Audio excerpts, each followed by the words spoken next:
वैष्णवी हगवणे हुंडाबळी प्रकरणात एक नवीन माहिती समोर आली आहे।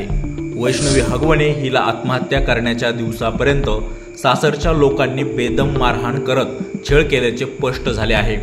वैष्णवी हिच्या शवविच्छेदन अहवालात तिच्या अंगावर एकूण 29 मारहाणीचे वर्ण मिळाले असून त्यातील 5 ते 6 वर्ण ताजे असल्याचे देखील नमूद करण्यात आले आहे।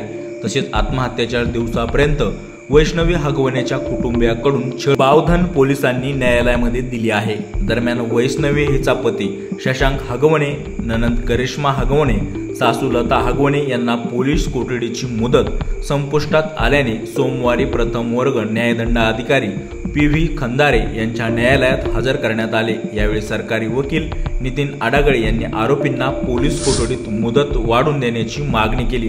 त्यानुसार न्यायालयाने सदर आरोपीच्या पोलीस कोठडीमध्ये 28 मे पर्यंत वाढ केली आहे। वैष्णवीचा सासरा राजेंद्र हगवणे आणि दीर सुशील हगवणे यांना देखील 28 मे पर्यंत पोलीस कोठडी असल्याने आता 28 मे रोजी वैष्णवी हिच्या आत्महत्यास कारणीभूत ठरलेल्या संपूर्ण हगवणे कुटुंबास एकत्रितच न्यायालयामध्ये हजर केले जाणार आहे। पोलिसांनी न्यायालयात युक्तिवादादरम्यान सांगितले की वैष्णवीच्या शरीरावर मृत्यूपूर्वी जखमा आढळून आलेल्या आहेत। तिला मारहाण करण्यासाठी आरोपींनी कोणते साधन वापरले ते जप्त करणे बाकी आहे। तसेच मारहाणीच्या कारणाबाबत सखोल चौकशी करणे आहे। घटनेनंतर फरार झालेल्या राजेंद्र व सुशील हगवणे यांनी वापरलेले मोबाईल, कार जप्त करण्यात आले आहे। तसेच वैष्णवी हिच्या कुटुंबियांनी तिच्या लग्नामध्ये दिलेली महागडी भांडी देखील जप्त करण्यात आली आहेत। आरोपी निलेश चव्हाण हा या प्रकरणात अद्याप फरार असून पोलीस पथके त्याचा शोध घेत आहेत। त्याबाबत अटक आरोपी यांच्याकडून त्यांच्यासोबतच्या संबंधाची अधिक माहिती घेणे आहे। हगवणे कुटुंबाचे सर्व बँक खाते पोलिसांनी गोठवले आहे। वैष्णवीचे लग्नात मिळालेले सोने हगवणे कुटुंबाने तारण का ठेवले, त्यातून येणाऱ्या रकमेचे हगवणे कुटुंबाने पुढे काय केले याबाबत तपास करणे बाकी आहे। हगवणे कुटुंबाची एकत्रित चौकशी करावयाची असल्याने त्यांच्या पोलीस कोठडीत वाढ करून मिळावी अशी मागणी करण्यात आली, ती न्यायालयाने मान्य केली आहे।